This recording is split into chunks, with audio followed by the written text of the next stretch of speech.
Are we live? Are we live? Can you dig it? Okay, I think we're live. All right. Today's date, December 29th, 2018, and this is How the Frack We Got Here. I'm your host and most Will Buchanan on How the Frack We Got Here. We pretty much try to take news from the week, things of that nature that you should be informed of, and we just try to make sense of it all. Before I do go ahead and get into this shindig and get everything set up as you see I'm trying to do right now, just a reminder, this is a adult podcast, which means adult content, language, and views of a certain nature will be associated. Viewer discretion is advised. So, like I said, December 29th, this year is almost over. And if you're like a lot of people, you're just going to pretty much be like, woo! Because let's kind of be honest, 2018 was really the kind of, 2018 was really kind of the what the hell happened this year kind of thing to it. And the reason why I say that is, well, there's actually several reasons why I say that, but one of them is always going back down to Little Baby Dumpling. And you know what I mean by Little Baby Dumpling. I mean Agent Orange. Baby Cheeto Puff. Trust me, they came up with a lot of interesting names.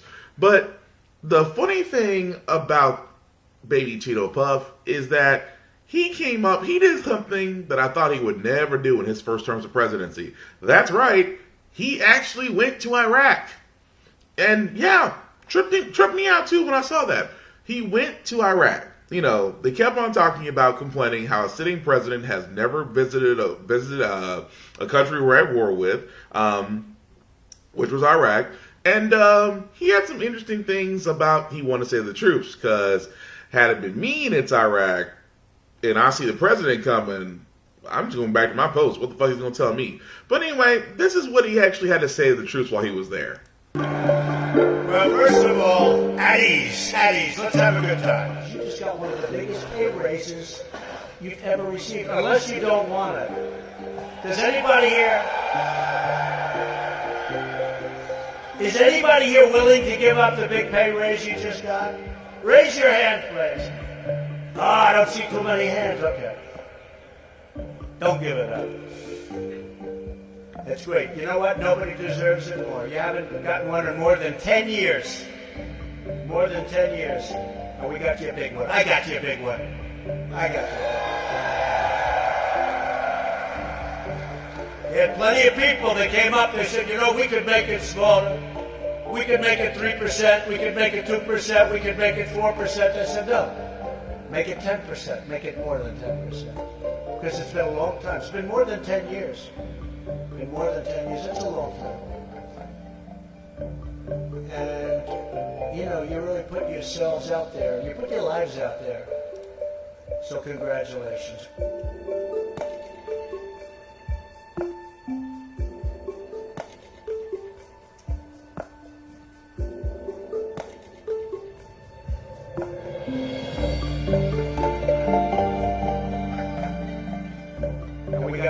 I got you a big one.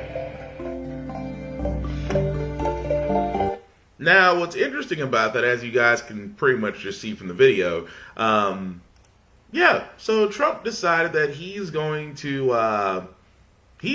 go out and pretty much bullshit the troops, which everybody just seems to forget. Yeah, President Obama actually signed the measure, and for like every year, the military has always gotten a pay increase. Although, unless you're really not paying attention, or you're just wanting to believe everything that Agent Orange says, you're going to see the simple fact of the matter is that, yes, he bullshitted the troops.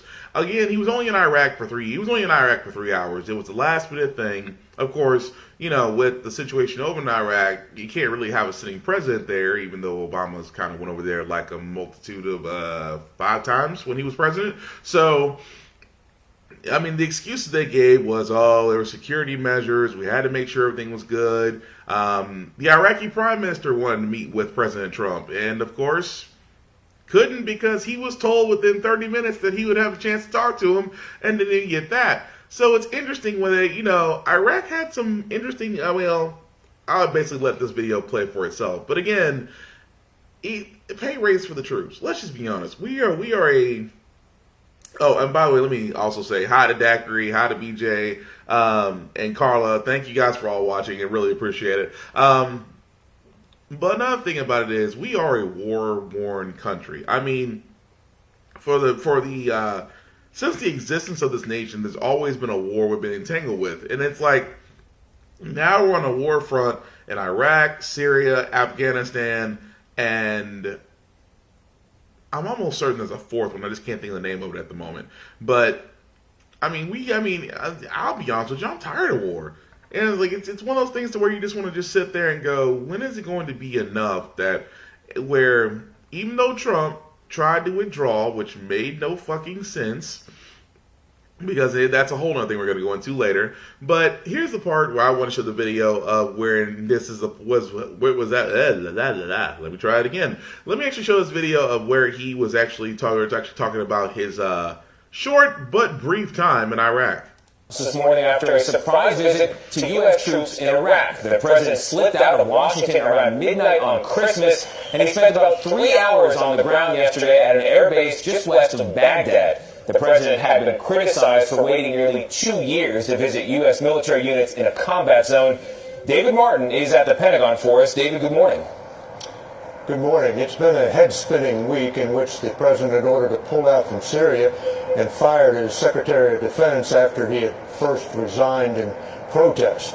The Pentagon is spluttering with anger, but for the troops in the field, the commander-in-chief is still a rock star. Dressed for the part, the president took credit for what he called the near elimination of ISIS, even though fighting is still going on in Syria. When I became president, they were a very dominant group. They were very dominant. Today, they're not so dominant anymore. CBS News chief Washington correspondent Major Garrett was there. The president said it's his obligation as commander-in-chief to set clear objectives for U.S. military, and when those objectives are achieved, the troops should be allowed to come home. America shouldn't be doing the fighting for every nation on earth. If they want us to do the fighting, they also have to pay a price. And sometimes that's also a monetary price. So we're not the suckers of the world. We're no longer the suckers, folks. He insisted the decision to pull out of Syria was not as sudden as it seemed, that he had told the military to get out 1.5 years ago, but kept getting into their requests to stay another 6 months. And they said again recently, could we have more time? I said, nope, you can't have any more time. We got enough time. And he answered the one question most Iraqis and all the troops have: will the U.S. pull out of Iraq as well? No plans at all. In fact, we could use this as a base if we wanted to do something in Syria. 15 years after American tanks rolled into Baghdad, Air Force One had to take extraordinary security precautions to fly into the country. If you would have seen what we had to go through with the darkened plane, with all windows closed, with no lights on whatsoever, anywhere, pitch black, did I have a concern? Yeah, I had a concern. Security was so tight, the White House gave the Iraqi Prime Minister just 2 hours' notice for a meeting with the president. The Prime Minister couldn't make it, so they settled for a phone call. President Trump left without meeting any Iraqi officials, and now members of the parliament are calling for a vote to expel American troops. Dana? David, thank you. Now, what's interesting about that part is the last part of that, where he pretty much sat there and said, you basically cited security issues to visit a country that you're fighting in, and you can't even visit the prime minister? And now, and that was actually the last part is what I wanted to get to. The last part what I wanted to get to was just that the Iraqi government, they kind of actually met, but I don't know if a decision ever been made. Nothing's been reported about that yet. But they're actually voting to expel U.S. troops. Now, what does that mean if they do that? Well, if they do vote ahead and say you're no longer welcome here, the U.S. has no choice. They have to pull out. Now, does that mean that this stabilizes the region? Who knows? But I just found it interesting to where President Agent Orange, I never want to call him President Trump, I never do, but Agent Orange is going to sit there and say ISIS is defeated. Why does this sound familiar? Didn't President Bush 2.0 also have that big ass banner? Remember all those who are my age can remember that big ass banner that he was sitting on the edge of that U.S. battleship, and it said "Mission Accomplished"? Yeah, maybe shouldn't claim victory while you're still at war. Just saying. And the fact that he tried to say ISIS, they tried to say ISIS was down to like 300 or so members, and then come to find out that there's probably as many as still over 600,000, over 60,000 members of ISIS left. Yeah, kind of have a problem with math on that, just a little bit. What'd you say, Daiquiri? Oh, thank you for that. Service members have received pay raises every year for more than 3 decades. The 2019 military pay increase of 2.6% is the largest in 9 years, but is not more than 10% that Trump mentioned. Yeah, I mean, pretty much so. He tried to take advantage of a situation. It's kind of like now, if you go on Facebook, you'll see everybody with Trump's picture on talking about. I saw you keep saying I'm not. You keep saying I'm not your president, but I see you pumping that $1.69 gas. Okay, let's point this out a little bit for all those. And I know you Trump supporters because you still reach out to me between the hours of 2 a.m. to 5 a.m. I appreciate y'all, but god dang, y'all don't sleep. But anyway, let me go ahead and say this out for the record. Trump is not responsible for the lower gas you have right now. I know here us in Tennessee, we've got $1.98, $1.85. I think I've seen one as low as I want to say as low as $1.75 in Murphy's in our Murfreesboro cities. But guys, Trump is not responsible for the amount of gas. If you really think about it, periodically what has happened, always every year, especially around the winter time, gas has always been lower because the simple fact of the matter is the OPEC laws that we have in place usually don't demand as much production as we do get from our foreign visitors, which is interesting because we get the majority of everybody thinks that we get the majority of our oil from overseas, which is not true. We actually get our oil from Canada. You know, that's what a lot of people don't understand. The largest supplier of oil to North America, as far as to us, is actually our neighbors up north. Number 2 would actually be Iraq across the way. Iraq and Syria and those all other areas, and of course from the Saudi family, because they are sitting on the largest deposit of oil on the entire planet. But lower production means lower demand, which means that you got a lot of people with a bunch of supplies that just need to sell off. So of course the price is going to drop. They're getting rid of inventory. No different than the law of supply and demand anywhere else. So no, Trump, you are not responsible for the lower amount of gas. It's just the fact of the matter is the supply is not as high as it used to be. Because the simple fact of the matter is, thanks to your tariffs and everything else, which we're going to get into, affected that. But another thing I wanted to get into today was the issue of the migrant children. It's a very sad story that I'm about to play, so I'm going to go ahead and warn you guys in advance.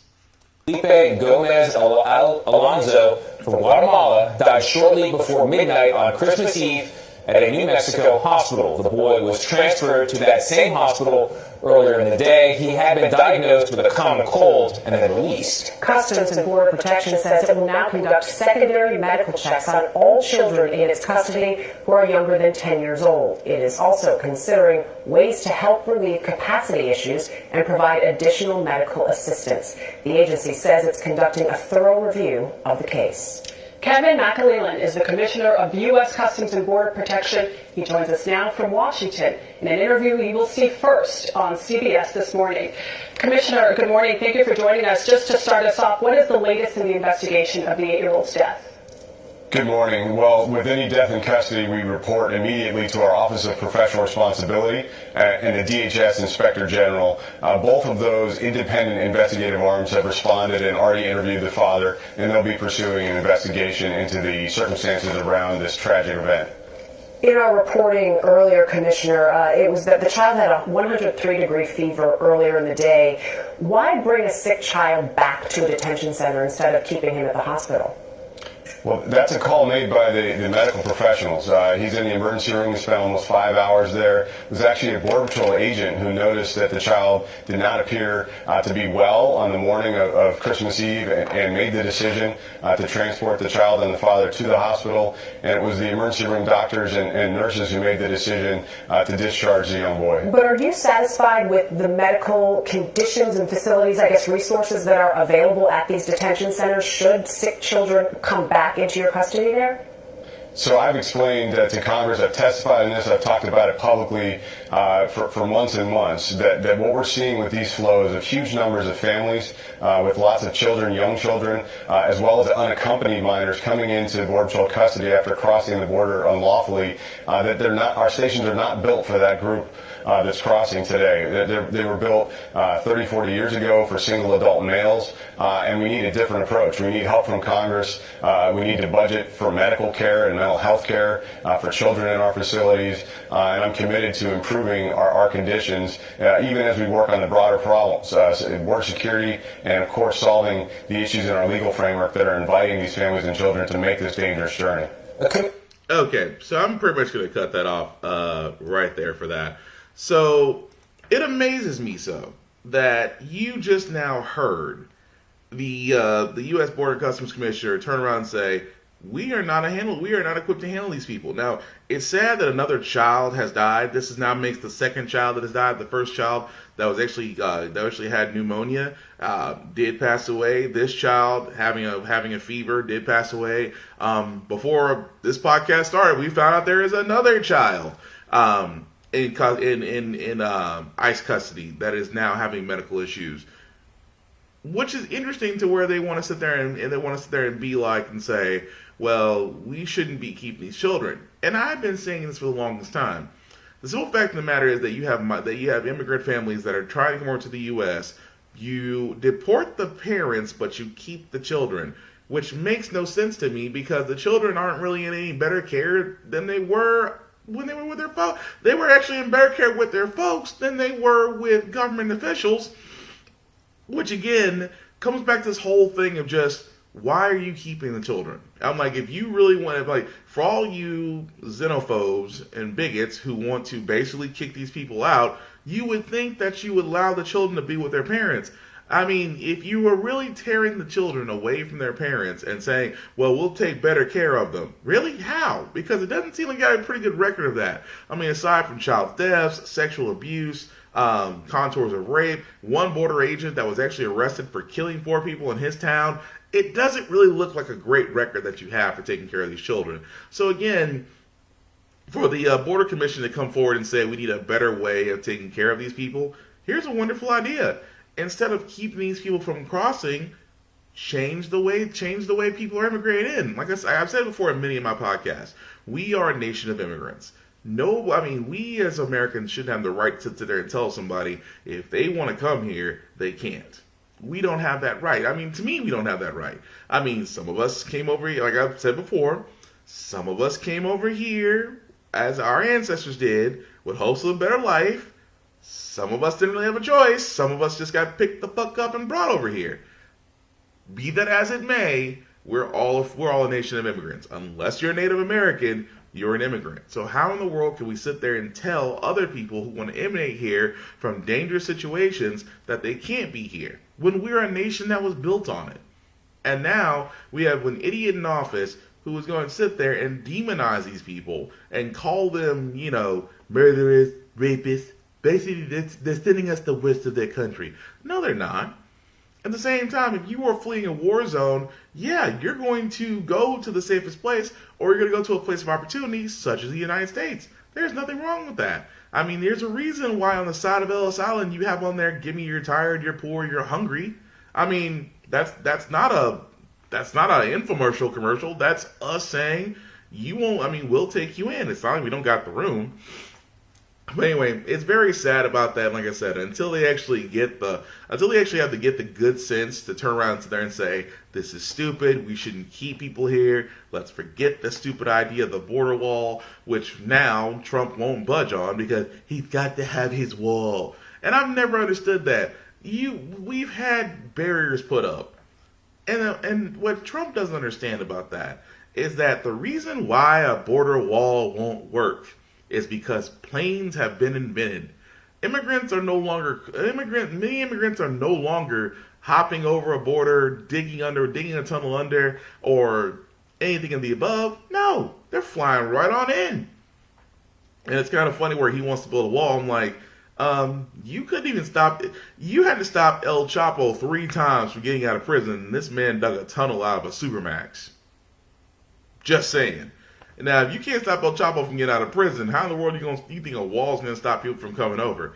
I mean, it's like my friend. Oh, thank you, Eddie. Hey, Eddie, how you doing, man? Oh, hey, baby. I know my baby Angie's watching, but Eddie, you actually had a good point too. It's like, what if the wall? I mean, Eddie, a friend of mine on Facebook. I don't mean to put you on blast out there, but you had a good point about this, where he sat there and said, what if the wall being built is not to keep immigrants out, but to keep us in, which could also be it too, because like I said, nothing has ever I mean, walls don't prevent people from getting out anymore. I mean, don't believe me? Ask Berlin. Berlin's had a wall that kept up East and West Berlin for how many decades? And I am not giving Ronald Reagan credit for that, because the wall came down because the people have had enough of the place being separated. So eventually the wall came down because the people rose up. Simple and plain. But moving on, now the market, excuse me. So for the market itself, the Dow did have an interesting Christmas. And by an interesting Christmas, I mean it has done something it hasn't done in a while. It went up. The Dow closed up nearly 1,100 points yesterday, the largest single-day point gain ever. So, what do all the ups and downs mean for your bottom line? CNBC's Brian Sullivan joins us with some answers. Brian, good morning to you. I hope I have some answers. I wasn't nervous. No more we do. So I was looking at the numbers here. All three major U.S. indexes finished down 2% or more Christmas Eve, and now they're rose anywhere from 3 to 5%. So what changed from Monday to Wednesday for such a surge to happen? Aside from the calendar, I mean, that's really what it comes down to. It's amazing, isn't it? It was the worst pre-Christmas trade for the stock market ever. So Christmas Eve, worst ever. Everything looks bad. We take Christmas off. We come back. We get this 1,100-point gain yesterday. Nothing really changed, and that's kind of the point. You thought it was the stock market, Chanel. Turns out it was actually Universal, a ride there, because it feels like that roller coaster. I think people point to a few things. It was kind of quiet politically. We didn't have any tweets. We didn't have any unexpected emails from the Treasury Secretary. And maybe the market rebounded. Today's not looking good as well, Craig, so it's anybody's guess.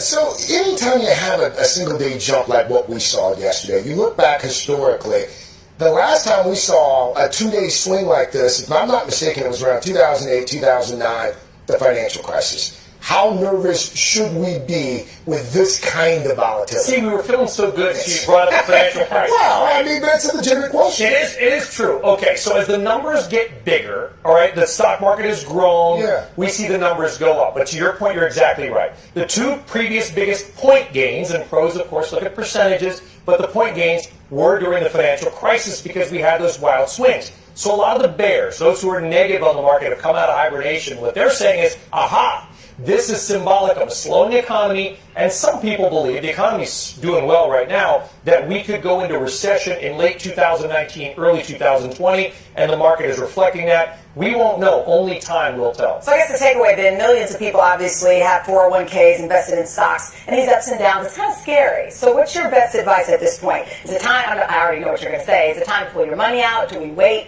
take a breath? Give us the advice that I know you're going to say. Yeah, don't do that. Okay, don't do that. You're supposed to buy low, sell high. Right. Don't sell high, buy low, whatever it is, right? Don't sell in the bottom. Here's the thing. And I don't want to throw a bunch of math on you at 7-11 Eastern time, but if you put 10 grand into the equity market, stock markets 20 years ago, you have about 40,000 now. If you missed just 40 trading days in that 20-year period, the best 40 days, you'd have $0 now. Wow. You have no gain. That works. Wow. So the point is, you want to be invested because you never know when those big days, like yesterday, are going to come. Brian, I think you made it clear. Hope so. Right. So pretty much what has happened, and the funny part about what's happened, I won't really call it funny because since that was actually December 26th, which was actually the day after Christmas, after the 26th, the Dow and the stock market went back down again. So what does this mean? Investors are not sold off what is about to happen. Now, what's about to happen? The tariffs, which I'll show momentarily what's going on with that. But just to explain the stock market, so you guys have an idea. When they mean, I know a lot of people say, what do you mean by bull and by bear? Okay, so let me explain this first. So bull and bear markets. Bull and bear just means how the stock market's going up. I don't know how they got this. This wasn't my description. I'm just the messenger. So anytime they say the market is bullish or bearish, it depends on. And again, I'm not the messenger. basically, if the market is bearish, bears swipe down. So that means the market is down. Only because a lot of people are really selling. So, of course, prices are dropping. And, of course, if the market is bullish, they're trying to say because of the horns, market goes up. So anytime they say it's a bullish market, which is basically purchasing, or a bear market, which is selling, again, I didn't come up with these terms. That's just the way it's been discussed. So that's the reason why everybody's on Wall Street, especially if you have 401ks. 401ks that actually invest in the market right now, because I'll say a lot of people's 401ks are taking major hits. Now, if you have a 401k, great. If you don't, it's never too late to save up. It's never too late to get one. I will say beyond everything else in life, because I have 401k, you got to stick with it. I mean, aside from the fact that, Social Security age retirement is getting pushed back again. It was 55, now it's 65. I believe it's getting knocked up to 70, or I think it's at 70 now. So you got to have different ways. You have to have different sources of money. Now, I'm not saying just have a 401k. I mean, have your own savings. Have different areas. Hey, money under a mattress or money in a jar never hurt. That's all I'm saying. Worked out for my grandparents, because that's the same thing my granddad used to do. So until my grandma got smart and put it into a bank. But anyway, the whole thing about that is just that the stock market is fluctuating right now, mainly because of, again, Agent Orange. Now, you're probably wondering why I'm saying that. Well, there's two reasons why the stock market is fluctuating. Here's one of them I'm about to actually show you. Its fourth increase this year.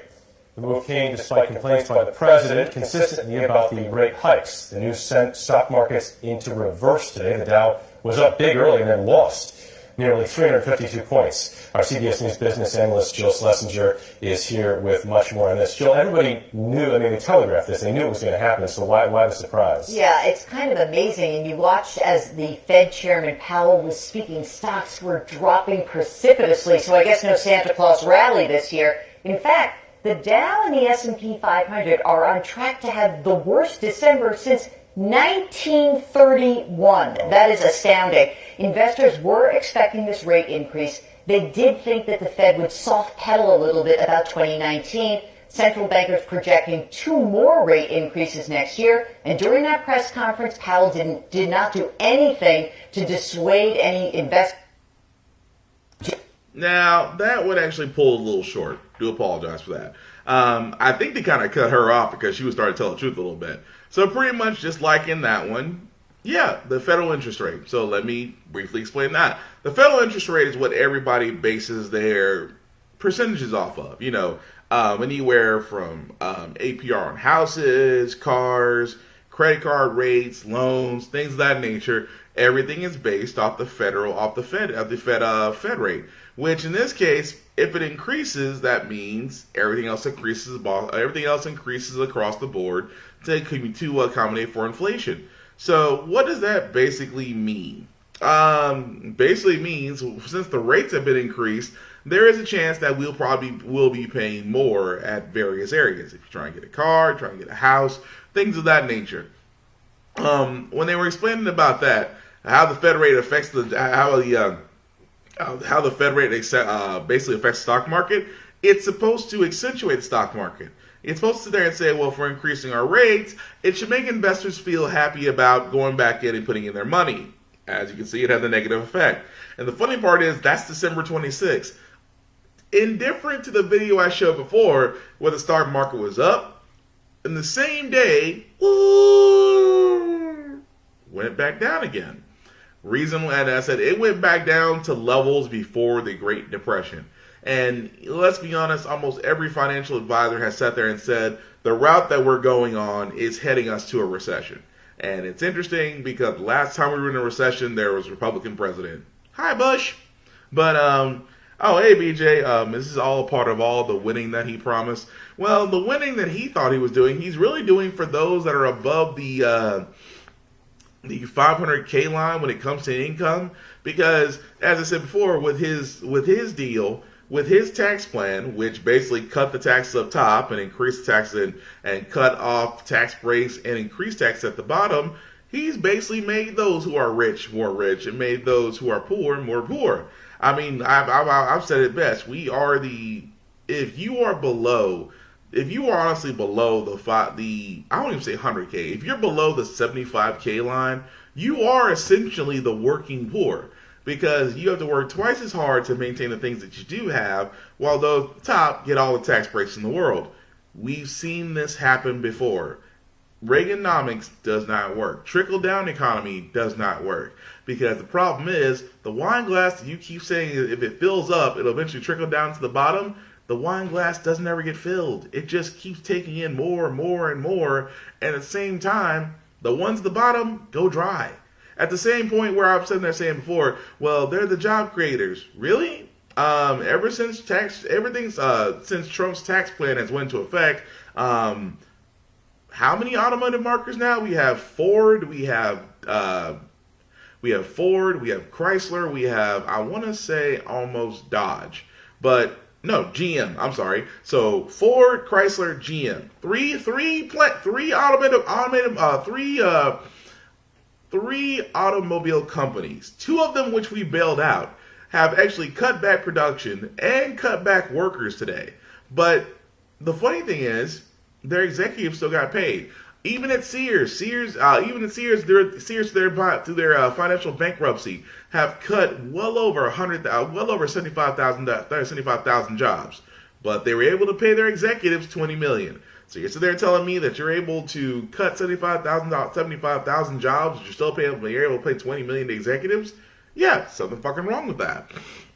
But again, this is all Trump's plan. Like I said, when you have declining jobs, when you turn around and pay executives, when the top is still getting the cream of the crop and we're still getting shit, they'll think it's winning, but really this is the Republicans' way of, and I think it's funny that Republicans call themselves conservative and they're the biggest spenders out there, but they'll turn around and still sit there and say that they're winning when really they're not. What do you say, Angie? 401k is not secure if we go into a depression. I'm just saying. And you're right. 401ks are not secure. If we're not secure if we go into a depression, although we are headed toward, they keep on saying that. No financial analysts want to say the R word. They don't want to say recession, but we are pretty close. And yeah, if the rate still goes the way it is, we probably will hit a recession, into which it's going to affect everything across the board. And speaking of affecting things that are across the board, the tariffs. Now, if you've heard me sit there and say in previous podcasts what a tariff is. Now, a tariff is pretty much a tax on exported imported goods. Now, the tariffs that Trump put into place will go into effect as of the first of the year.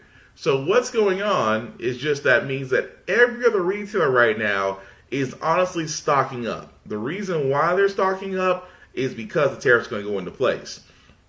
The problem with the tariff is that since Trump put tariffs on American exported goods, every other country has put tariffs on their imported goods coming to us, which basically means that those wonderful tariffs and their costs are going to come to you, which more than likely means that you're going to be paying more. And I mean everything across the board. And because a lot of people don't realize, a lot of things that we do use are coming from exports. I'm talking cell phones, component for cell phones, computers, clothing, various food products, various electronics, because let's be honest, if you own a digital camera is actually made in Japan then shipped here, especially if you own a Nokia, a Canon, a Fujitsu, printers. I mean, almost realistically, almost more than 60% of what you probably use comes from overseas. So because it comes from overseas, yes, as of the first of the year, you will be paying more. Who do we get to blame for that?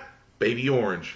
And that sucks, because there was no need for tariffs, because this is Trump's pretty much way of saying that we're getting screwed over on deals. And so supposedly the greatest negotiator can tell when he's getting screwed on a deal, because he filed bankruptcy 7 times. Yeah, anybody who's filed bankruptcy 7 times is an expert on deals, right? But going forward, so this other story I'm going to talk about also was of last week. It was last week, about the wrestler who had to have his. I'm sorry. Let me stop. Let me pause right here. I hate the word dreadlocks. Number one, dreadlocks. If you go back and see the history of that word, it's to basically make a hairstyle very ugly. And let's call them what they are. They are locks. They are not dreadlocks. Every time I hear someone say, "Oh, your dreadlocks are beautiful," I said, "No, man. I appreciate you talking about my locks. They're not dreadlocks. Dreadlocks make it seem like, oh, that hairstyle is dirty. It's ugly. It's very not hygienical. It is just no." But again, there was a wrestler who had locks, and let's just say the locks, and to give you some background on the story, which you're going to do anyway, but let me go ahead and play it. Now the focus of a civil rights investigation after ordering a multiracial wrestler to cut his dreadlocks or forfeit his match. Here's DeMarco Morgan. The entire gym looked on last Wednesday as Andrew Johnson's dreads were cut by the handful. Referee Alan Maloney gave him the ultimatum: cut the locks or forfeit the match. Today, a lawyer for Johnson's parents issued a statement saying the blame here rests primarily with the referee and those that permitted him to continue in that role despite clear evidence of what should be a disqualifying race-related transgression. The wrestling rules state if an athlete's hair is longer than the earlobe, it must be contained. But Johnson had competed before with his dreadlocks and a head covering and passed the pre-match appearance inspection. I've never seen someone that's had to cut their hair on the mat. This was incredible! Olympic gold medalist and four-time world wrestling champion Jordan Burroughs thinks the referee should be reprimanded. There's no way that someone should have this much control over an individual's identity within a sport. But Johnson didn't let the incident distract him. He won the match. It was pretty courageous to see him do what he did. I think it was truly a selfless act in that moment because it was more important for him to win the duel for his team than it was for him to keep his hair. The New Jersey Division of Civil Rights is investigating this incident, and the ref, Alan Maloney, has been pulled from working any more matches. We've reached out to Maloney for comment, but have not heard back. Maloney? Well, of course you're not going to hear back. He's public now. And here's my thing. Again, I feel sad. I mean, there's a lot of things you could take away from that. Number one, that young man is Trump. That young man has literally been shown the ugliness of what our country is. And this ref, who no reason decided to sit there and tell him, cut his locks or you'll forfeit. Now, had that been me and he tells me to cut my locks, fuck you, I'm not cutting my locks. You can go ahead and forfeit this match. But the kid didn't want to let his team down. So he made a decision, and I have to be honest with him. I said it was a break. I mean, call what you will what that kid did. That kid not only got his locks cut, he went ahead and destroyed the guy in the match, and then had to have your hand raised by the referee who pretty much gave the ultimatum, and the urge not to hit him. Again, that is strength that I just don't have. Now, is this kid affected for life? Yes, because now everybody's gonna now he already knows, and it's a sad thing. And a lot of us who are will know that, and especially if you're this and you're this, then you already know that you're going to be looked at differently. Unfortunately, I hate to say that so much, but that is the true part. Is that not only if you're a black man or a black woman, you're a black man or a black woman that has locks, you have to honestly be on point. Now, this is probably the part of the broadcast where I'm going to lose some of y'all, but that's okay.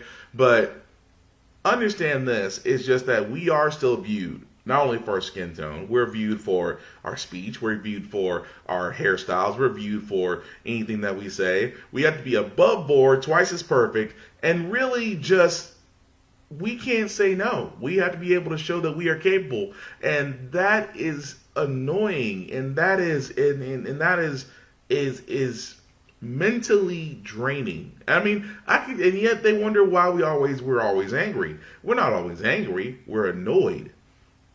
Because I wish my employers would turn around to there and say, oh, you have locks. Well, we'll need you to cut them. Watch how fast I get up from that table, fuck you, and leave. Now, again, the ref being pulled. Okay, cool. He should not be allowed to do any more matches. He shouldn't be. In that point, like I said before, he was allowed, his hair met the qualifications for him to wrestle. Okay, at that point, the ref has no say. The ref has no say in that. He should pretty much be like, okay, guys, let's get to the mat. Go on my signal. That's all it should be. It should never be him going up and saying, okay, your hair's a problem, when they've already been pre-checked. I've seen high school wrestling matches before. The refs have nothing to do with the pre-checks. It's done by officials in the weight room. They pretty much put you on the scale, they check your weight, they look at your hair, and they pretty much go ahead and say, okay, and again, this is from a guy who used to do it. And I didn't have this. I had this. I had afro. I had an afro because I didn't like getting my hair cut a lot. I had an afro. So, with that being said, they always told me, hey, bound it up or cover it. Your hair can't be exposed. And so, I had a lady, we had a team mom who had, these, would turn around, bound my hair up, good to go. No problem. Now, it's an interesting thing where a kid who has locks has to be told that he passed that, and now all of a sudden it's a problem. That I do not get. And like I said, the ref honestly should be fired because you're letting personal bias get in the way of you actually officiating. And I hope the kid's family does too because, again, that kid is now forever changed by that. And that deserves compensation. More importantly, it deserves a hell of a lot of apologies from everybody around the board. But, what'd you say, Daiquiri? It's exhausting. Angie proved Jay-Z and Kylie Jenner tied on Forbes. Oh, how can I put this ever so nicely? Jay-Z actually made his way from being a rapper to an astounding businessman to actually having a great portfolio. Kylie Jenner is married. Kylie Jenner's mom is the hardest working pimp this side of the West Coast. Argue if you want to. That woman pimped out every one of her kids. Jay-Z had to get it out for his own accord. So again, how can I put this in so many ways? We have to, and I don't mean to take a line from Scandal. I don't mean to, because the line is actually in the television show Scandal, where Kerry Washington's father is pretty much talking to his daughter when she was a young person. It was the whole thing of just, you have to be twice as good, work twice as hard to get half of what they want. True. I mean, that seems to be the way of the world unless we do it on our own and do our own thing. But it's kind of hard to get a lot of people to do that too. Yeah, you're right. You're right, baby. 20 plus years in business versus 2 to 5 years. Right. And Kylie Jenner has done nothing but gotten pregnant by a black man. Again, please tell me where I'm wrong in that sentence. What do you say, Daiquiri? Everything is an issue until it becomes popular, like in the movie Get Out. They loved everything about black people. You know what? Not to get completely off subject, I loved Get Out. Get Out, I played Get Out for every white person who has never seen it. Because you know why? White people, we don't understand, the movie Get Out is like the modern day Roots for us. We will play that for white people so they can sit there and you can tell. Here's how you know. You want to know how a white person actually has a little bit of harbored of racist feelings toward black people? Do this. Play Get Out in front of them. Watch their face. If they look like they're about to cry, that's their guilt getting at them. That's their guilt getting at them. If they sit there and say, what the fuck is wrong with these white people? They're good. They're the ones that can be invited to the cookout because they see the bullshit just like us. But again, if you have friends who have never seen Get Out, let them see it, because you'll know their true intentions by how they look at that movie. It's the same way like they used to look at Roots and be like, how can we do that to slaves? No, your ancestors did.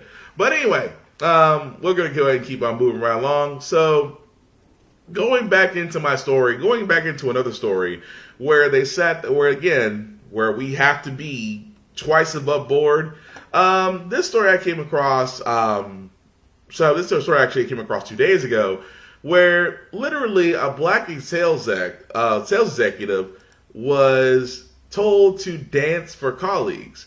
And that pretty much, just to give you a gist of this, he was a guy that worked for Marriott Vacations Worldwide. He's suing for racial discrimination, harassment, things of that nature, because basically he says that he was alleged to work on he was on multiple occasions asked to dance by the director of sales during sales meetings, usually to Michael Jackson music.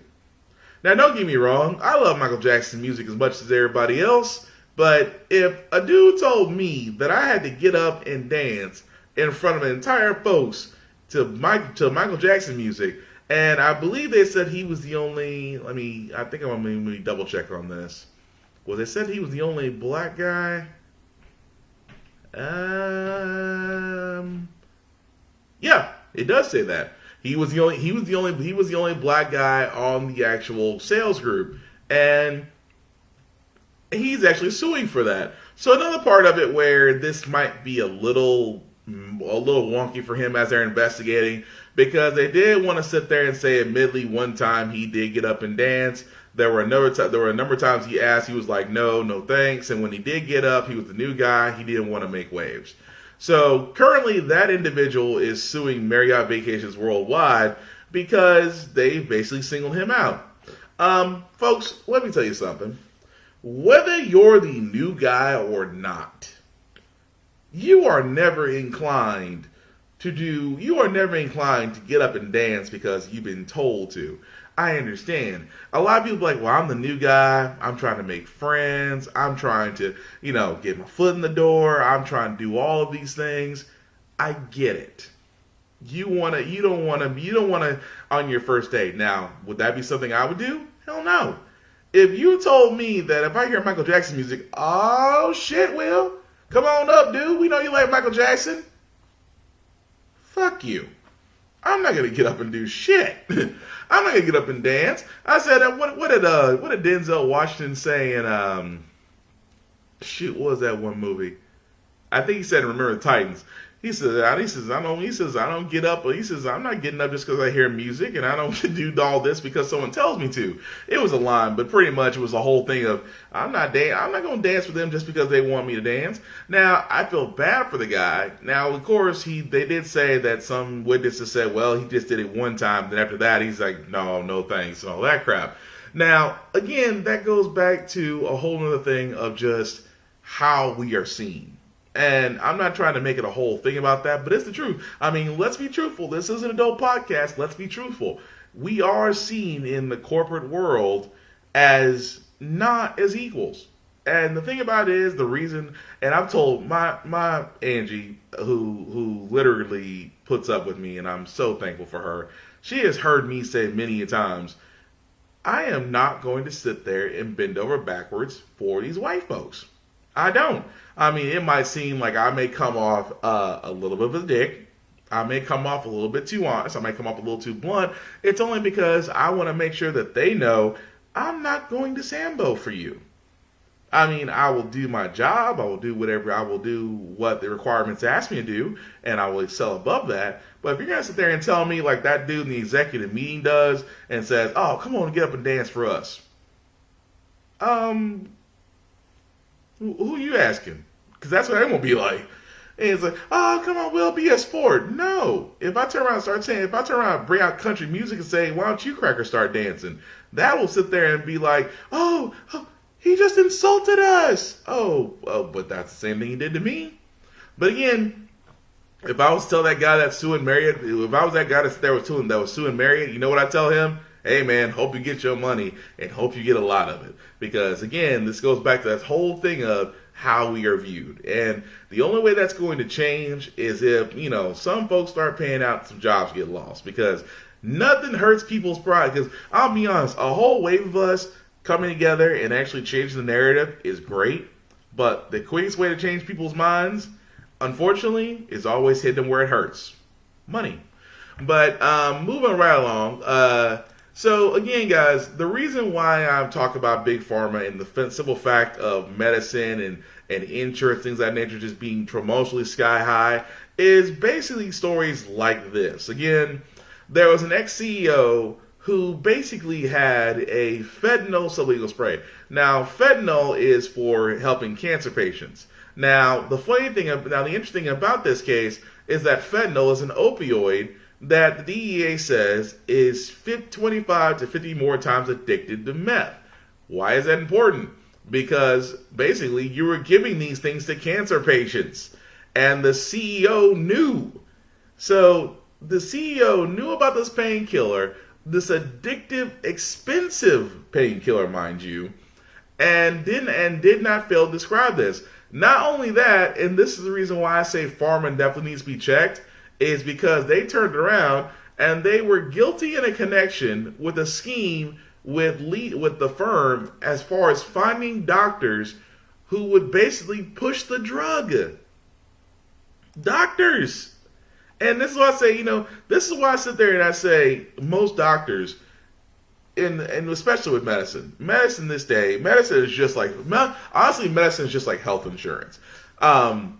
It is the last frontiers of great profit. And I'm not saying all doctors do this. Let me first say that. I'm not saying all doctors do this. I am saying, for the simple fact of the matter is that doctors are encouraged. I can't say bribe, because bribe would mean that somebody's doing it. I will say doctors are encouraged to push out certain medications to individuals, because the pharmacy reps are basically giving the doctors incentives to do so. No different than a Girl Scout going out there and selling you cookies. They're just selling you the cookies they want to get rid of versus the cookies you actually want. So that story right there says a lot about how we deal with medicine. It's only because I said before, with healthcare, until we have a universal healthcare system, a single payer system, healthcare is not going to get any better. It's no different than big pharma still being involved with lobbying for closing off other medical markets such as Canada, Japan, the European Union, other areas where they also make prescription drugs, which are variously cheaper than the U.S. But unfortunately, as long as big pharma and the FDA are concerned, they're going to lock those markets out. But again, when you have U.S.-based companies who are basically pushing medicines that are just as addictive as heroin, and they keep on talking about this opioid crisis. Let's be honest, it really wasn't a crisis until white folks started dying. Because you know what the funny part is? Crack cocaine has been destroying the black community since the late 80s, since the CIA introduced it. So, and the funny part is, a lot of people may not know, because a lot of people, if you've never seen the movie Panther, or if you've never actually read the history books, the CIA has admitted on multiple occasions that they did introduce crack cocaine into the black community to destabilize it. No different than turning around and actually going into a country that you weren't wanted to, and you shouted freedom. Sound familiar?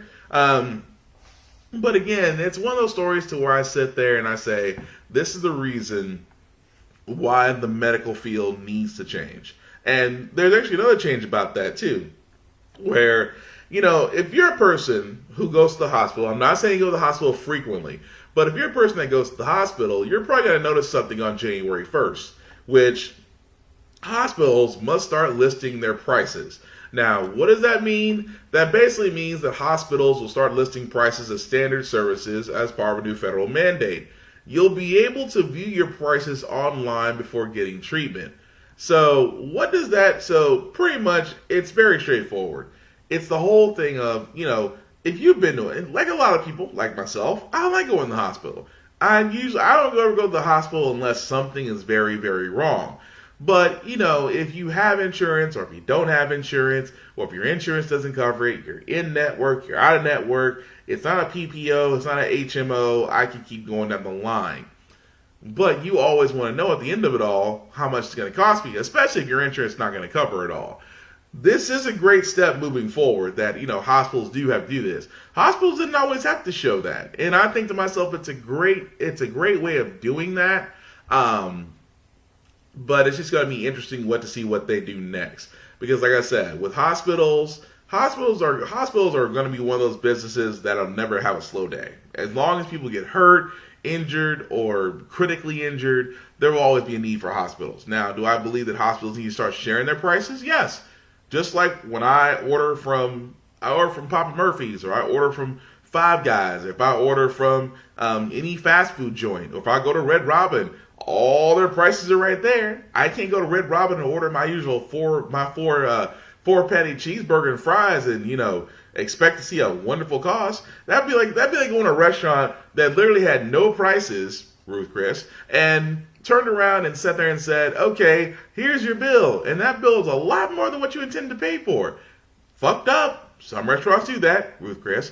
But I'm just saying, to still fact the matter, it's great that they are actually doing prices. They're being upfront about it. So, always a good thing. What'd you say, BJ? They need lessons in these hands from Braun Strowman University. You know what? If they do make that into a shirt, I'm going to get that, by the way. Angie, I am not your fucking entertainment. Of course. They're going to learn that one day. So moving right along, guys. Basically, what can we say about weed? I know that was a strange turnaround. What can we say about weed? Actually, a lot, very much so. Because the next story I have is basically about marijuana. Marijuana has had $10 billion, that's 10 billion with a B, of investments. What does that basically mean? That means that weed, when it's legal, it sells. And apparently, $10 billion worth. So, for all those that sit there and say, well, once you make weed legal, it's going to be this, it's going to be that, it's going to make crime go up, it's going to make all this go up. Okay, weed has been legal now for, let's say 3 years. Wow, that's not 3. Let's say 3 years. Let's say 3 years because 3 years is safe. I think it's been more about 4 or 5, but let's just say 3 years. So, weed has been legal in almost now going on 7 states for a little over 3 years. Has crime went up? No, crime has actually dropped. Has there been an increase in anything as far as teen-related violence? No, that's actually low. What has actually went up? Revenue. Every other state, and everybody can fact check this if you want to. Excuse me. So pretty much every state that has actually had legal marijuana has had a surplus. A surplus. For all those who know what a surplus is, that basically means like at the end of your budget, you still have money over, surplus. So every state in every city that has made weed legal has not had a financial dropout. They've actually had a financial increase. That alone should tell you something about making marijuana legal. Because as I said before, I don't smoke marijuana. I mean, nothing against it. Whether you smoke it, whether you eat it, or you take the CBD oil or you take hemp, here's the reason why I say I have nothing against it. There are hundreds upon thousands of medical, mechanical, agricultural, and biological applications to the cannabis plant. I mean, you can give it as an alternative medicine to folks dealing with arthritis, PTSD, bipolar issues, depression, and a list of other behavioral things going on. I mean, you probably all seen the videos of the kid who had seizures, and they gave him CBD oil, and the seizures stopped, even almost reduced to nothing. So again, marijuana has too many applications. I mean, biologically, the hemp can be broken down and made into a fuel. You can make clothes from hemp, rope from hemp. You can actually grow other things with the actual hemp plant. And again, the world of smoking weed or edibles, that market has exploded now. But again, only in several states because again, not all 50 states have done it yet.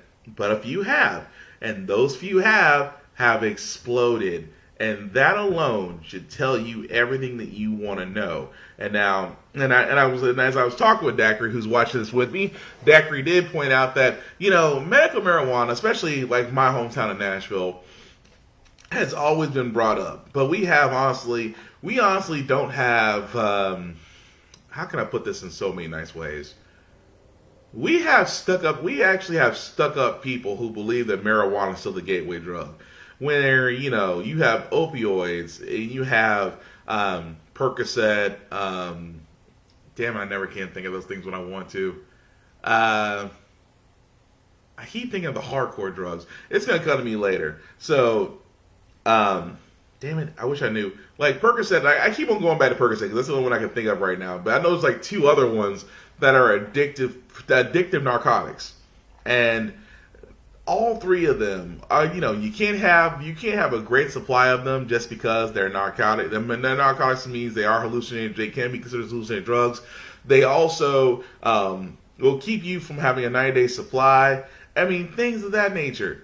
But they will give them out like candy, and it's legal, but you can't smoke weed, apparently, and be fine. So again, until we have those stuck-up folks that are out of our legislation, that unfortunately is going to be the way it's going to be for that until, like I said, as I was telling Daiquiri, it's just like, until you get those stick-out-the-muds out of legislation, that's the way it's going to be, because no one will, I mean, it's a progressive stand to sit there and say, we need to be beyond the 1950s way, the 1950 way of thinking. And what we were saying, Daiquiri, my wife has a rare eye condition, the prescription is over $200 a month, where marijuana could treat it. Pretty much. And you're right, BJ. The only thing weed makes people do is relax and eat. Yeah, pretty much. What did Cat Williams say? That's the side effects: hungry, happy, sleepy. So yeah, I mean that's pretty much what it is. And like I was telling Daiquiri, I mean you got to think about the applications that folks could have. I mean, think about that. Would you rather purchase an inexpensive? And marijuana is inexpensive. There's so many versions of it out there, as I've been told. And a lot of the names that are out there are crazy. But again, it has hundreds of thousands of applications that can be done from it. It's almost like the peanut in so many ways, except it gets you high. It's the gateway to food. Yeah, BJ is the gateway to food. I'll give you that. So hopefully, like I said, maybe in the next few years, it's bound to happen. Not really sure. But like I said, one can be hopeful. But anyway. Well, actually, the next story that we're about to get into right now was one that I just came on and just really want to show you guys. So let me switch over to it, and hopefully it plays. A guest at an Oregon hotel is alleging racial bias after he says he was harassed by hotel staff for taking a phone call in the lobby. All the police will be here in a minute. Thank you. Call them. I'm waiting. Okay. They're coming. Why? Why are they coming? Escort you off the property. Because what? And I'm staying here? Not anymore. Jermaine Massey was in the lobby of the Portland Doubletree Lloyd Center where he had checked in. After he told a hotel staffer he was taking a personal call in the lobby, a guard started to question his presence. And the police did arrive. Massey was asked to leave. The officer escorted him back to his room to gather his belongings and offered him assistance to find a different hotel. But Massey declined. The hotel's general manager says the incident is, quote, unfortunate, adding they have reached out to Massey. Massey's attorney characterized the incident as calling his mother while black. No comment yet from the employees in the video. So, just like that. So let me get this straight. And the first time I called it, I thought to myself, do we got another, what do they call them? Permit Patty, Barbecue Bob, poolside Pauline. I'm thinking to myself, so the story as it goes, the guy was taking the call in the lobby. The security guard saw him as a threat and says, okay, you need to leave. Albeit that the guy was showing him his hotel key and saying, look, I stay here. I'm just taking a call. That's all I'm doing. Of course, the security guard decides that, oh no, you need to go. Why the fuck do I need to leave? And of course, led to that situation. Here's my thing about that.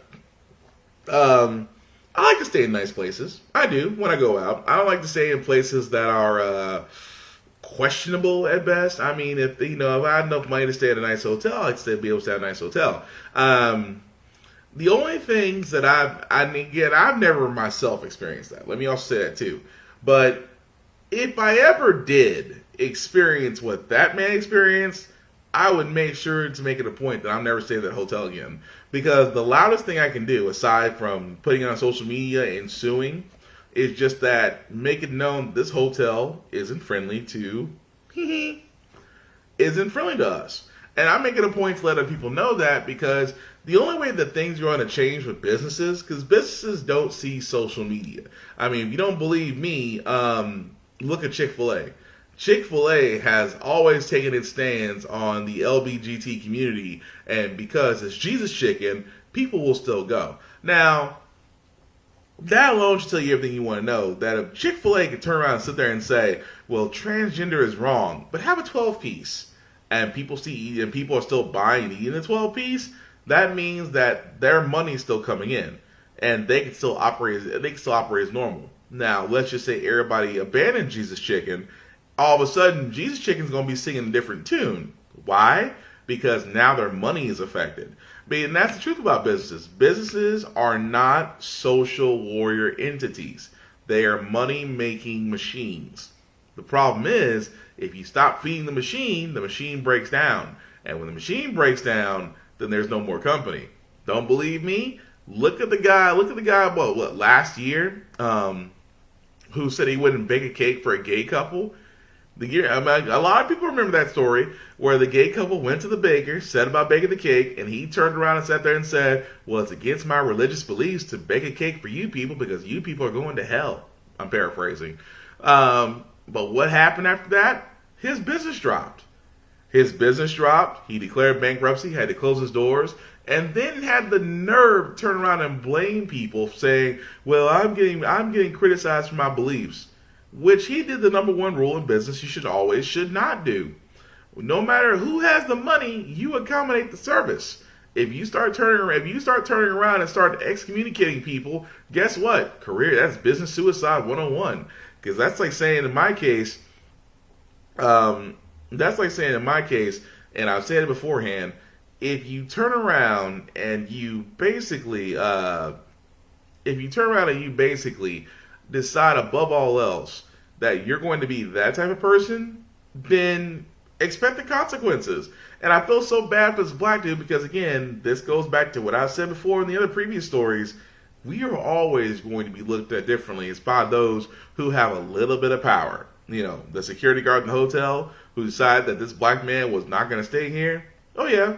No different than the other story, which I didn't find the time of this podcast, so I apologize. There's actually another story of a guy harassing another black man who was living in the same apartment complex and harassing him, talking about, well, I've never seen you. Where do you live? Where's your key? Where's your apartment number? Asking him as if he's the police. Let me say something to all those individuals before we move on to the next story. Truth be told, if you are a security officer or a bystander in a hotel, or a guy who calls himself a neighborhood watch of the apartment or housing community, the next time you probably approach one of us, don't. Unless you're saying hi. Because my thing is, if I get approached like that in the hotel, getting asked questions as if I'm a suspect, I'm not going to wait for him to tell me I need to leave. I will literally go up to the front desk and be like, check me out, give me my refund, I will go somewhere else. And then I will tell the hotel it's because of that gentleman right there that I'm going to let everybody else know, and everybody else I know that talks to me know how unaccommodating this hotel is because of that individual. And I will see what the hotel does. Now, they could turn around to there and say, oh, well, he's not going to, well, let's go ahead and take care of that. We don't want you to go. If they sit there and say, okay, then that tells you everything you want to know about that hotel. If that hotel freaks out and be like, oh, no, don't leave. No, we'll take care of it right now. Matter of fact, we'll get you the best room we have. That is a hotel that understands social media. The rest of them wouldn't let you go. Those are the ones that are eventually going to suffer. But again, if you're one of those folks, like I always said to myself, I wish somebody would approach me like that, like they own the joint, because I'm going to keep walking past them. Now, if they get in my face, as BJ would like to say, you don't get these hands. But usually that's the end of our stories. Now, like I said, we need to have some feel-good stories. Now, feel-good stories I started doing because, on this podcast, we always talk about doom and gloom and things of that nature. And I felt like I never want to end the podcast on that. So I always try to find a feel-good story, something that, warms our hearts, probably makes us cry a little bit, allergies as I call them.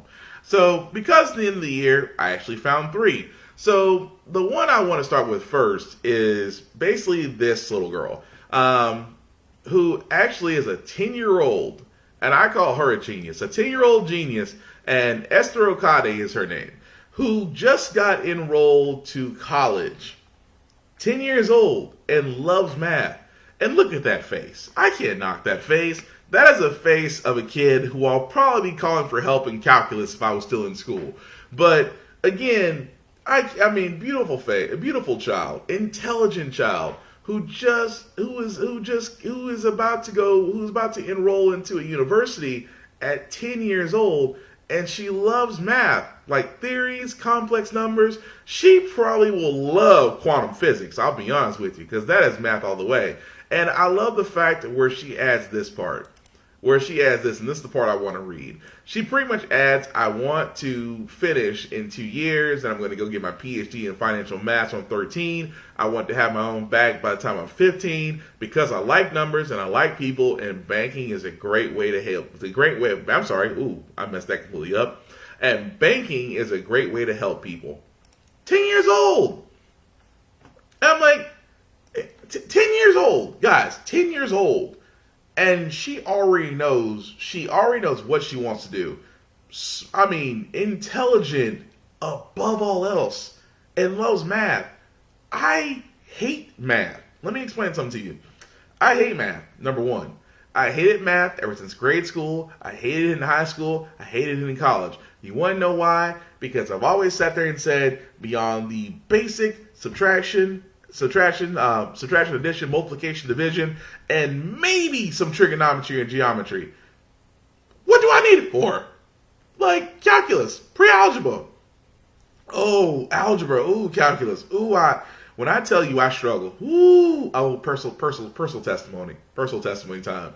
Look, I know I seem intelligent. I know I seem very articulate. I know I seem like I'm well about. Let me tell you something. Once you get into algebra and calculus with me, I'm done. It might as well be a foreign language to me. And I love foreign languages because I always want to learn. I always feel like I should, as Americans, we should learn more than one language. We also should, because other people are doing it. And plus, the languages are beautiful. I mean, Spanish, French, Italian, Sicilian, Swahili, I mean, I can keep going on, but every one of those languages to me are beautiful, and we should learn more languages because, that's the way we should reach out and talk to people. But again, I love that.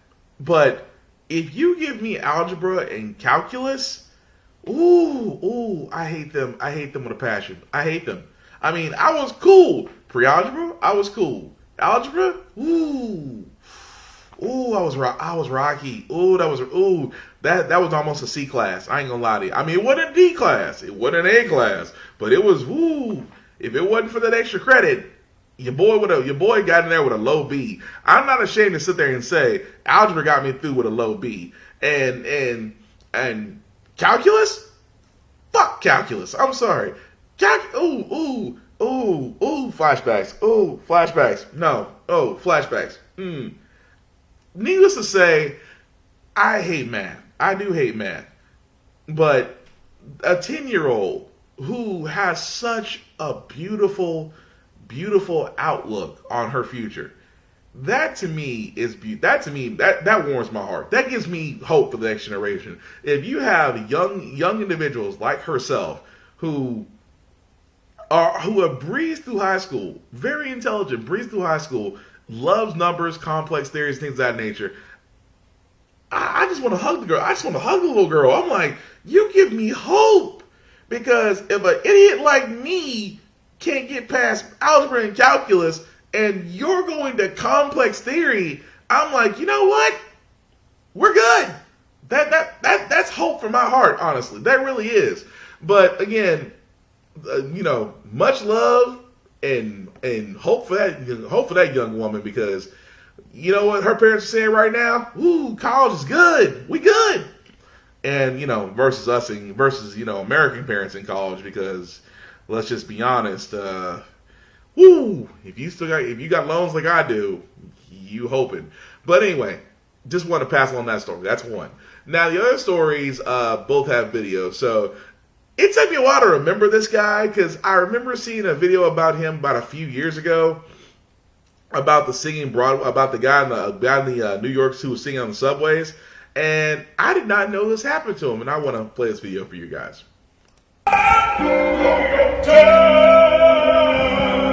On today's Good Start, here's a voice you might want on repeat this Christmas. We tell you the story of his unlikely discovery from underground to the world stage. Good morning and welcome to your Good Start. My name is Sally Turner, and on behalf of everyone here, I want to wish you a very happy Christmas Eve. Today's show video is so incredibly inspiring. I've been wanting to share this story for years now of Mike Young, the Subway singer, and I got a chance to meet him and hear about all the incredible things that have been happening to him because he never gave up on his dream.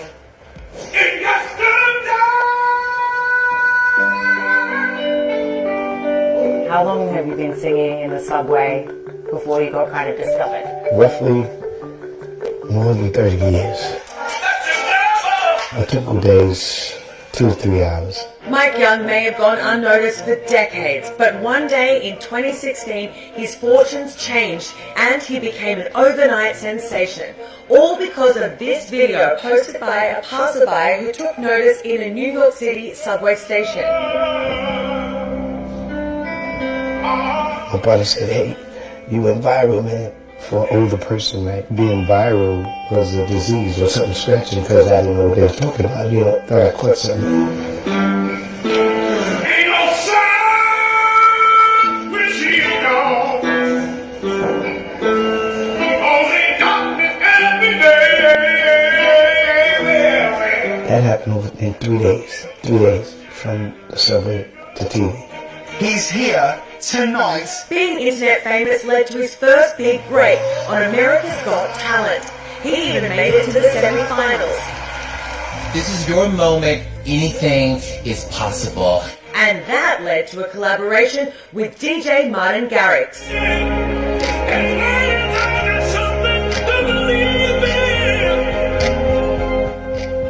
You didn't think it was going to happen? I didn't think it was going to happen. You know, not at this age. Not at all. Not at all. My brother! This is my man. I've been following him for years. I'm a regular. You could say singing is in Young's genes. He comes from a family of singers. Oh, this is something I've been doing all my life. When we were little sixes, my aunt, she ran the church, so she said, you can't look good and sing. You have to open your mouth, but people in the back of the church can hear you.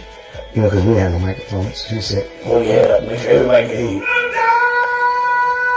Now when he sings, millions take notice. And at 58, he's just getting started. It's just a good feeling inside to see so many people so excited to see you do what you've been doing on the side. Spending the day with Mike was one of the best days of my career. We had so much fun. I bet you've never heard a voice quite like that. And the best news is he's going to be performing on the Apollo stage in January. That's always been his big dream, and it's the same stage his mum was on. Clearly the talent's running that family, and I hope you enjoyed the story as much as I did. Okay. Now, I mean, she seems excited. But I wanted to show that story because, like I said, I forgot who Mike Young was because I remember a video about him, and now, 58 years old, you can't say dreams. You can't say dreams will never work out. That man was singing in a subway station for nearly 5 or 6 years, and he just now got on. So at 58 years old, I mean, the same way Morgan Freeman. Morgan Freeman didn't actually get his. I want to say Morgan Freeman didn't get his first role until he was like 58, 59. I believe that was like in the movie right before Glory, because before he sat there and told Matthew Broderick he was looking for shoes. He was looking for shoes. That's all he really wanted. And before he got the Shawshank Redemption, when he sat there and was like the whole time he's narrating, I want to tell you about my good friend Andy Dufresne. Andy was always a stranger at Shawshank. He always walked around like there was an invisible cloak around him. But he never did like trouble. Not one bit. That kind of thing.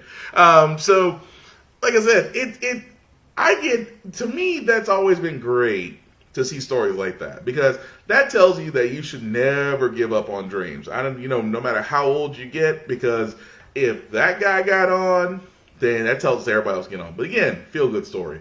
So the last one I got, and this will be the last video I play for the podcast, I wanted to play this one specifically because this to me was the example of why us allowing immigrants in and us, having an immigrant policy that actually works out. This was the reason why I wanted to sit there and honestly play this video, because this is just a small example. So we'll go ahead and play this, and then I'll see where I'm coming from.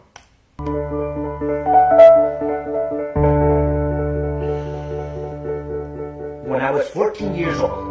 I got in the back of a pickup truck. I was just a kid, and I wanted to come and get a job, make a little bit of money. We grew up very poor. We didn't have much.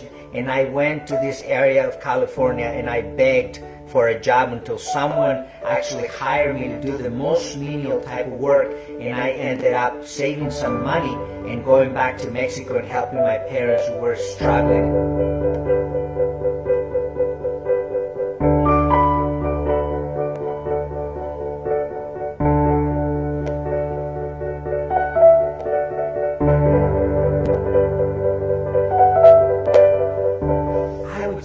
It was probably one of the most formative and magical times in my life. What I remember learning the extraordinary work ethic that they had and the passion, and how thankful, how grateful they were to the United States for giving them a job, for allowing us to put food on the table, even though we were making at the time $3.35 an hour for extraordinarily difficult work, but we were all happy to be there.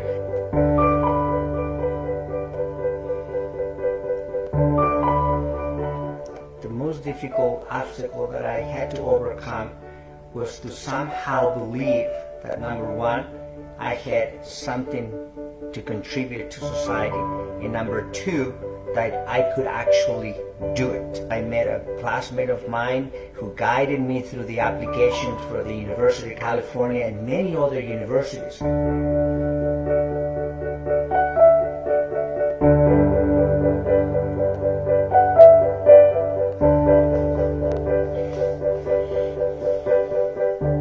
I do anywhere between 200 to 300 brain surgeries a year. I am in my 12th year, so over 2,000, 500 brain surgeries that I have done, and so I always think about it as being over 3,000 times that patients have given me a gift. My greatest accomplishment, it has been very simply being able to connect the laboratory and the operating room as with one bridge that allows us to learn from that patient, that allows us to give them hope. And in return, they give me the strength to keep going every single day.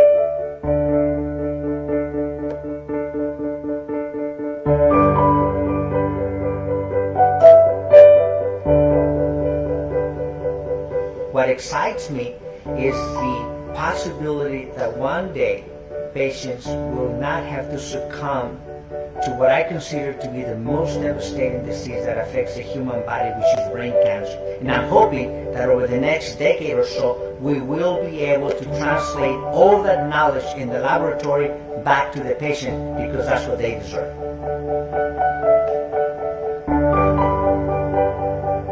I would say that one of my favorites, as I look back, was actually picking tomatoes. I tell you why, because there were two kinds of tomatoes that I would pick.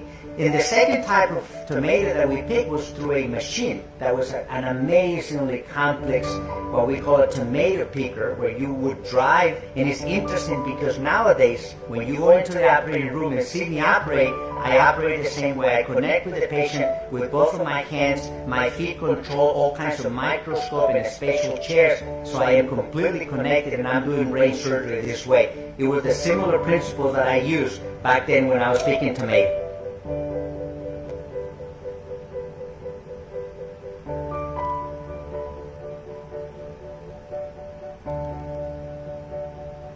They are amazing people. They're gifted in what they do, the messages, the movies that they made. I saw 12 Years a Slave. I saw The Big Short, Selma, Moonlight this year. And I am just blessed and proud to be a small part of it.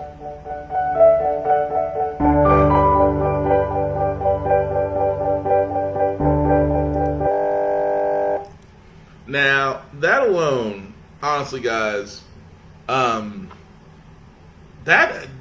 if that is not the American dream, then honestly, I don't know what to tell you. And you're right, Daiquiri. This is living the American dream, which is true. I mean, think about that. An immigrant that came to the U.S. looking for a job, learned English, studied medicine, got a scholarship to UC Berkeley, and eventually went on to Harvard Medical School to become one of the top neurosurgeons. I apologize. The top neurosurgeons in one of the most renowned clinics in the U.S. If that ain't a success story, I don't know what to tell you. And that's the reason why I sit there and say best, guys. There is no reason. And like, ask yourself one question. What's to keep the one individual? And I always said it best, just like I said about education in urban communities. The secret, the person who could probably solve our energy crisis, or who could solve, aside from solving global warming, could solve our diseases, could solve our food problems, could solve our societal differences. What if that person is literally trying to immigrate to the U.S. right now? What if that person's trying to get out of these low-income housing areas that we now know as ghettos? What if that person trying to basically be more than what they are, but every door is closed to them? To think that that individual could be the one that actually gives us the answer we need. Just like that individual, just like the doctor himself was pretty much saying that he came over and all he wanted was an opportunity, and he was luckily granted one. Again, I use that as an example of saying he was one of those ones over there that President Orange would have called a murderer or rapist, the worst of their country. And what did that man do? Became a doctor. Case in point, folks, it goes back to what I said before. What's the whole point of keeping them out? It's not like we don't have the room. As I said before, and I'll say it before the end, when I say that, I'll say it before this end, if there was any way that, President Orange would look up from his Twitter machine and see my little podcast, first of all, fuck you and go ahead and resign. And for all those listening in Congress, it's time we stop being bigots toward the immigration system. It's time we start being bigots toward people that are different than us. It's time we stop being fearful of change and actually allowing change to happen, because you had a black man in there for 10 years and you were scared of what he would do, not because of what he thought of, it's because of what his skin color was. And that alone should tell you off the bat how far we need to go. But anyway, gonna wrap it up here for this thing, guys. I know, thank you guys for watching, all everybody who jumped on. Let me start off my list. Thank you, Carla. Thank you, Louise. Thank you, Dacry. Thank you, Devon. Thank you, BJ. Charlotte. Saw you jump in there. I think that was everybody. Like I said, everybody who didn't, watching this on the playback, go ahead and feel free to respond as if I'm live, because chances are I'll see it, because I know you Donald Trump supporters will. But anyway, I'm not the only guy that actually has podcasts, so some shameless plugging before I go. Aside from how the Frack We Got Here, which is every Saturday from 10:30 up until about 12 o'clock, I also have another podcast that I'll be doing later on today from 4 to 6 p.m. called The Off Limits Podcast, where nothing is off limits. Today we are going to be talking about money and the missing education that we all missed out on. So that should be an interesting podcast. Hope you guys tune in. My other friends, Stephen Business Brew, you know him as Big BZA has several podcasts of his own. He has the I Get That Reference BST, which is a short 30-minute podcast over just various news and views and things of that nature, in which he'll be able to go over and interactive show just like mine. He has Rhythmness, where you can reminisce over the rhythm, where he goes over albums and just gives a 4-tier rating system to them. One of the 4-tier rating system is, you have to watch Rhythmness. He also has Random as Fuck with Uncle BZ, which is also 30-minute podcast, where he just finds the most strangest videos, things that nature talk about. Also an interactive show. And later on today, my other buddy Thomas, who's now joined us in the podcast pool, will come up with his workout podcast to be determined, where the results depend upon you, where he'll talk about things as far as in the areas of fitness, nutrition, things of that nature, and also personal testimony. Because like I said, not to put Thomas on the fence, but if I could show you before pictures of what he was 10 years ago versus now, you would lose your shit. Just saying. But again, also interesting podcast, so definitely watch that as well. My other brother Trace, he actually has 2 podcasts of his own. He has The Bump Down, which is a musical podcast where he goes over things that's what's hot on the charts, what's on hot on the underground, what's good and what's bad. And also, if you're an upcoming artist who just wants to learn more about the music industry like I am, and I'm definitely not a music artist because I can't sing for shit, but also, I'm always interested about the recording industry, how that goes. He is a man that has a lot of information, and like I said, definitely would be worth listening to. And also, he has a Smoke with Truth, which is an unbiased, in-your-face, blunt, conversation. And like I said, Trace, very unorthodox, but highly intelligent. Would recommend to watch him. Aside from that, all of our other podcasts can be found under the I Get That Reference Facebook page. So if you're on I Get That Reference, definitely can add yourself to it. It is a page for all. The only thing we ask that you participate, which means you like, share, subscribe, and then go from there.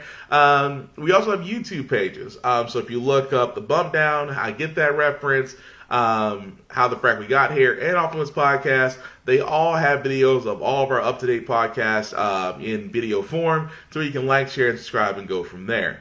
And also, Vaughn, Trace, if you guys are watching, please put in your iTunes and Spotify information to where folks can see you. And like I said, very soon that I will have How the Frack We Got Here and Off Limits Podcast also available on iTunes and Google Play very soon enough. Just had to work on that paperwork.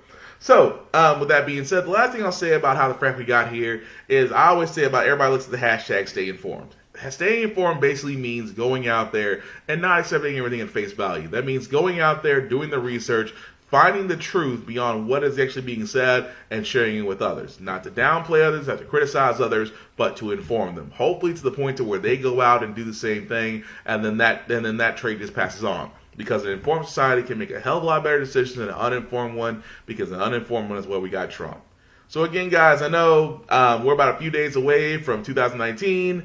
We're all trying to get past 2018. This being the last podcast 2018, let me always say, if you won't see me on Off Limits, or if you just won't see me till afterwards, hope everybody has a safe and happy new year. I hope it brings good fortune and good tidings. But aside from that, I'm getting off here, guys. Hope you have a wonderful Saturday. Peace.